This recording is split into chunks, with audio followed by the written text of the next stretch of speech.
से पढ़ सके इसकी चिंता किया।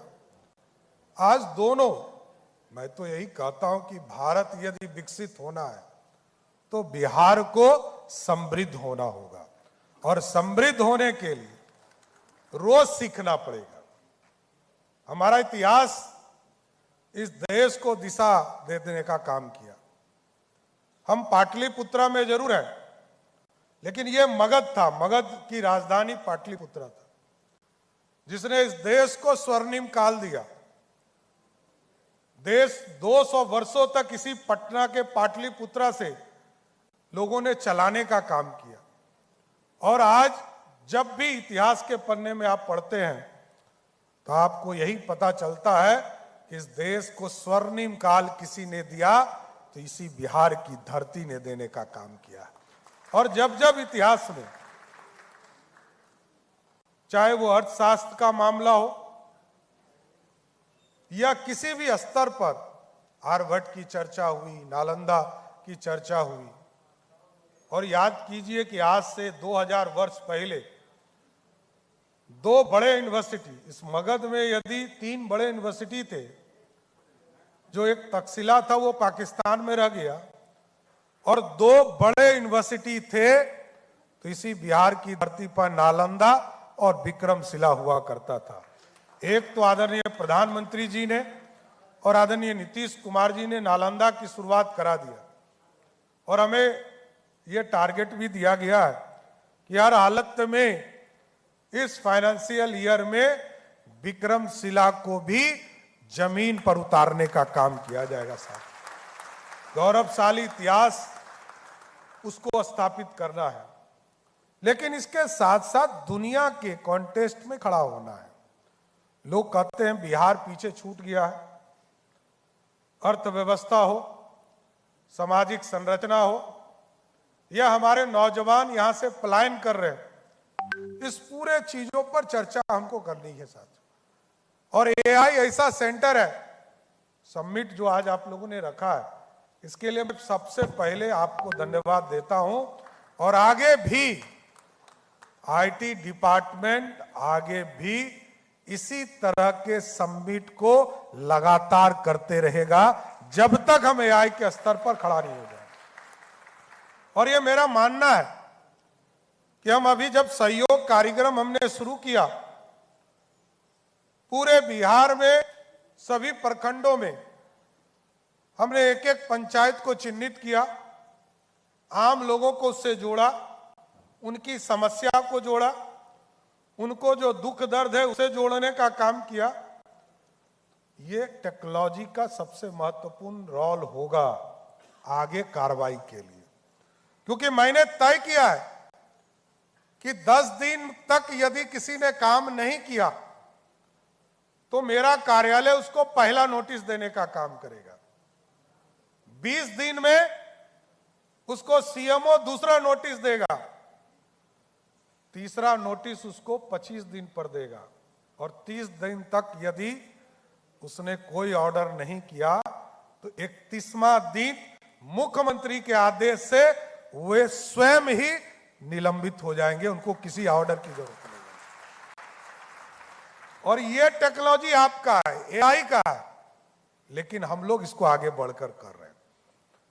और अब तो पुलिसिंग में भी इसकी जरूरत है साथियों। यहां डीजीपी साहब बैठे, मैं अभी दिल्ली गया था, जब एआई समिट दिल्ली में हो रहा था तो मैंने अभय जी से कहा था कि सभी डिपार्टमेंट को कहिए कि जो आईटी से जुड़े हुए सब्जेक्ट हैं, सभी डिपार्टमेंट इसमें वर्कआउट करें, उनके यहाँ एआई का प्रयोग कैसे हो सकता है इसको उपयोग करें। मैंने एक छोटा उदाहरण मैं देता हूं।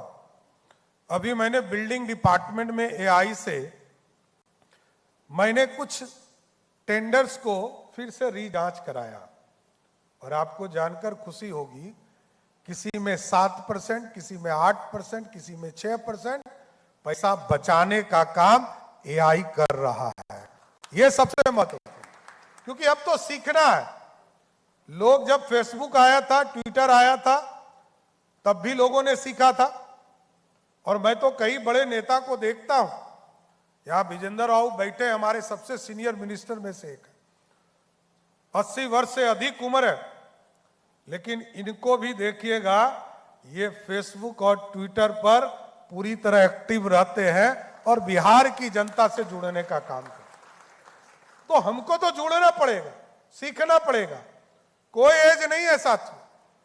हमारे नौजवान पीढ़ी तो हमें सजेशन देगा। मैं तो आईटी डिपार्टमेंट क्योंकि काम कर रहा है, तो मैं जरूर यह आग्रह करूंगा कि सहयोग पोर्टल पर एक स्पेस बनाइए। जो आप अभी आमंत्रण दे रहे थे नीतीश जी आप सबको कि आप बिहार में आकर सुझाव दीजिए, आने की बात तो मैं करूंगा ही, बिहार अब लौट कर आने का समय आ गया है। लेकिन जो जहां है, कर्म भूमि से इस जन्मभूमि के निर्माण में अपना योगदान दीजिए, जरूर मैं चाहता हूं। क्योंकि कर्म भूमि तो आप बाहर जाकर अब बड़े हो गए, कोई मजदूरी करने जा रहा है तो वो मेरी चिंता है, इसमें कहीं दो मत नहीं, सरकार उसके लिए चिंता करेगी। लेकिन कोई अच्छा काम करने जा रहा है, कोई बड़ा इंडस्ट्री स्थापित किया हुआ है, किसी ने आईटी सेक्टर में काम किया है और देश दुनिया में उसका नाम बढ़ रहा है, तो वो जरूर वहां रहे। लेकिन बिहार में बिहार के चीजों को स्थापित करने के लिए, क्योंकि मैं चाहता हूं कि जन्मभूमि का कर्ज आप कर्म भूमि से भी उतारने का काम कर सकते हैं। इस थीम पर काम करते रहिए। और ये कई सेक्टर हैं साथियों, ये सिर्फ बिहार में इंडस्ट्री खड़ा करना ही मकसद नहीं है, बिहार की अर्थव्यवस्था को ठीक करना है। आदरणीय विजेंद्र राव यहां बैठे हैं, अभी इन्होंने 3,47,000 करोड़ का बजट पेश किया था।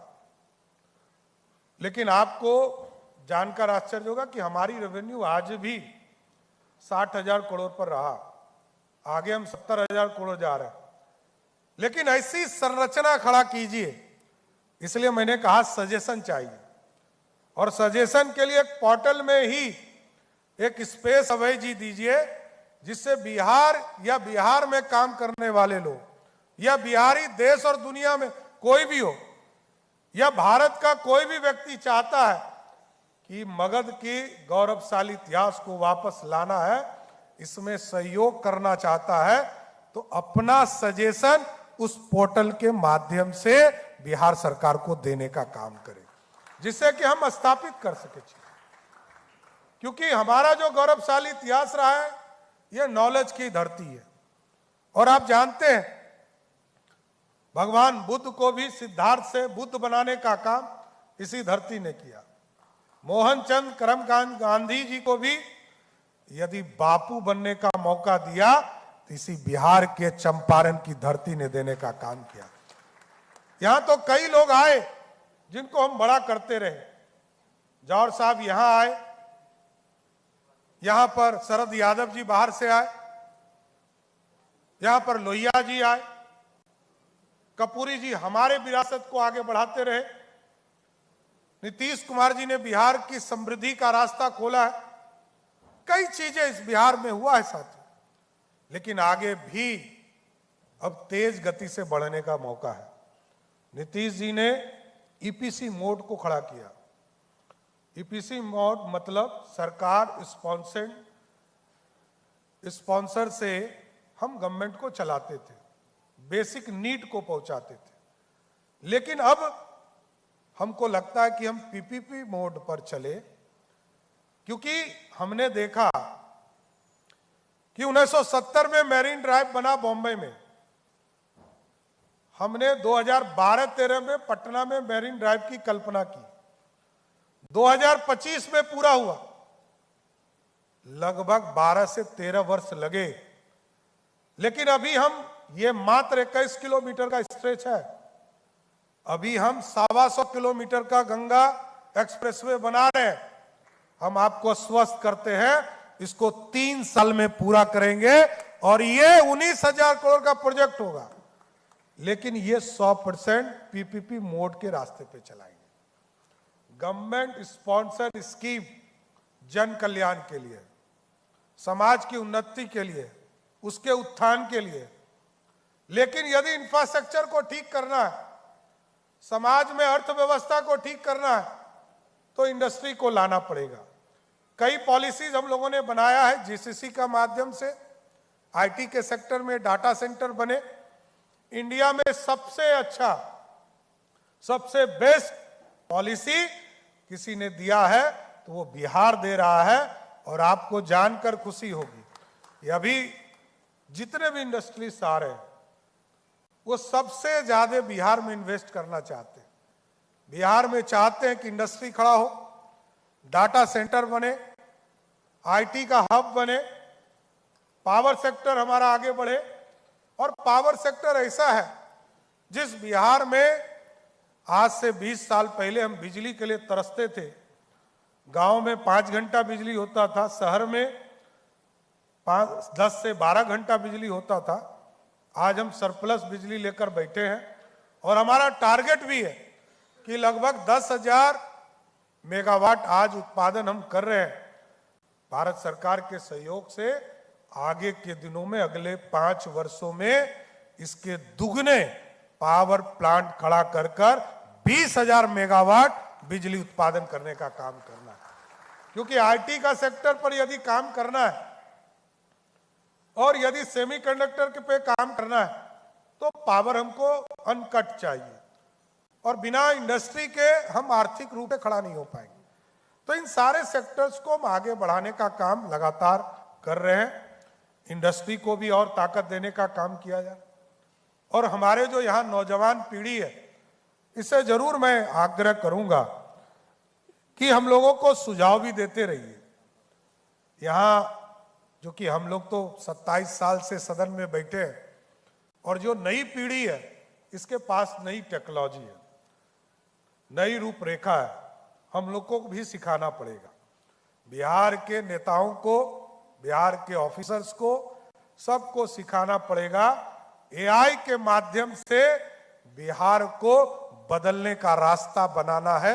इतना ही आग्रह करना चाहता हूं आपसे, क्योंकि हम तो सरकार के माध्यम से चीजें करेंगे, लेकिन एआई ऐसा व्यवस्था है। अब एक छोटा उदाहरण में पुलिस की चर्चा करके छोड़ दिया था।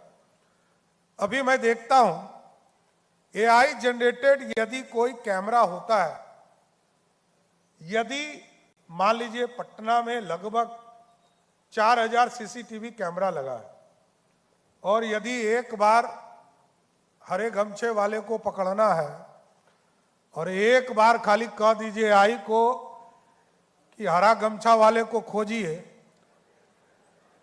तो कितना जल्दी पकड़ा जाएगा? पकड़ा जाएगा कि नहीं पकड़ा जाएगा? तो मैं किसी के तरफ इशारा नहीं कर रहा हूं, लेकिन मेरे लिए अपराधी का जात नहीं है साथियों, ये ध्यान रखिएगा। मेरे पुलिस वाले को मेरी पूरी खुली छूट है। आज वातावरण यदि बदला है, नीतीश जी ने सुशासन स्थापित किया, स्पीडी ट्रायल चलाया, रूल ऑफ लॉ लाया, लेकिन यदि अपराधी पुलिस को चैलेंज करता हो तो उसको 48 घंटे में जवाब देना चाहिए। इससे कभी कोई मतलब नहीं। अपराधी किसी जात का हो, किसी धर्म का हो, उस पर पुलिस कार्रवाई करेगी। हम तो यही कह रहे थे कि अब क्या लोगों से पूछ के गोली मारेगा क्या? अरे अपराधी को अपराधी की तरह ट्रीट करना है, कहीं कुछ नहीं। किसी जाति, किसी धर्म का हो, यदि बिहार के प्रशासनिक व्यवस्था से कोई छेड़छाड़ करता है तो उसके लिए कोई जात नहीं है, कोई धर्म नहीं है। एकदम स्पष्ट रहिए, रूल ऑफ लॉ स्थापित करना है। और यदि आज हजारों बच्चे, लाखों बच्चे हमारे आगे बढ़ रहे हैं तो सुशासन का प्रतीक है, और आगे और अच्छा करना है। इसलिए अभी मैंने कहा है कि 534 ब्लॉक है, हमारे डिस्ट्रिक्ट हेडक्वार्टर है। 534 ब्लॉक में हम सभी जगह हमने कहा है मॉडल स्कूल बनाना है। और जो हमारे डिस्ट्रिक्ट हेडक्वार्टर्स है, जैसे पटना है, पटना में हमने कहा है कि 10 मॉडल स्कूल बनाइए। जैसे गया जी, बिहार शरीफ, भागलपुर, पूर्णिया, दरभंगा, मोतिहारी, हाजीपुर, मुजफ्फरपुर, छपरा, ये जो शहर है जहां नगर निगम है, वहां पर 5-5 मॉडल स्कूल बनाना चाहिए। और सभी डिस्ट्रिक्ट हेडक्वार्टर, जो छोटे हो बड़े हो, सब पर 3 से 4 मॉडल स्कूल बनाए। और मॉडल स्कूल की कल्पना मेरा स्पष्ट मानना है, उस स्कूल में ऐसी व्यवस्था खड़ा करना है साथियों कि सरकार के मंत्री और ऑफिसर अपने बच्चे का एडमिशन कराने के लिए उस स्कूल में तरसे, उस दिन मेरा मकसद पूरा होगा। क्योंकि अभी हम कॉन्वेंट में बच्चों को भेजते हैं, हम अपने बच्चों को सरकार के स्कूल के बदले जो मिशनरी के कॉन्वेंट है वहां भेजना चाहते, या अच्छे बड़े स्कूल जो ब्रांडेड है उसमें भेजना चाहते।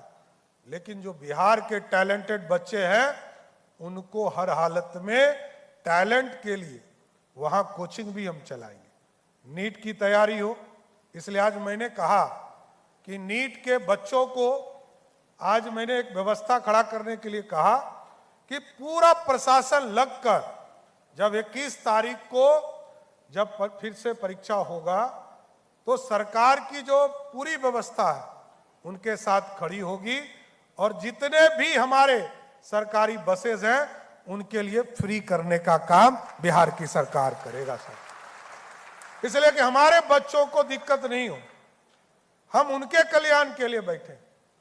हमारे सामाजिक न्याय का, यह समाज के उत्थान तभी हो पाएंगे जब हमारे बच्चे आगे बढ़ पाएंगे। इसलिए साथियों आगे कई काम करने हैं, चाहे वो डिग्री कॉलेज हमको खोलना है। एक इसी जुलाई में पूरे प्रदेश में जिस भी ब्लॉक में डिग्री कॉलेज नहीं है, 211 प्रखंडों को हम लोगों ने तय किया है, वहां हम डिग्री कॉलेज खोलेंगे। लेकिन मैं एक देख रहा था एक रिपोर्ट में, कई ऐसे स्टेट हैं जहां ये नॉलेज की धरती बिहार है, लेकिन मैथमेटिक्स का यूनिवर्सिटी कहां है? उड़ीसा में। आर्किटेक्चर का यूनिवर्सिटी कहां है? अहमदाबाद में।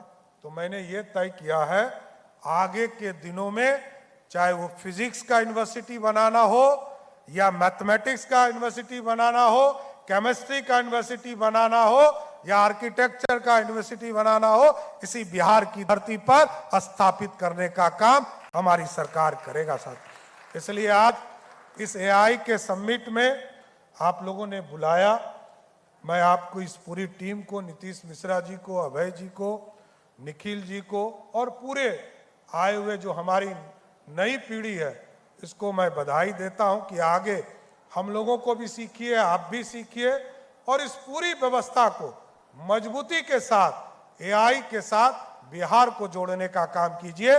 बहुत बहुत धन्यवाद।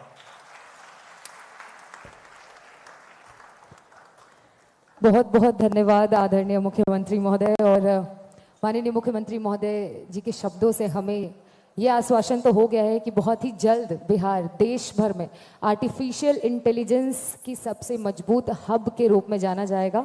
और अब कार्यक्रम की समाप्ति की ओर हम बढ़ रहे हैं। मैं निखिल जी से अनुरोध करूंगी वोट ऑफ थैंक्स के लिए कृपया मंच पे आएं।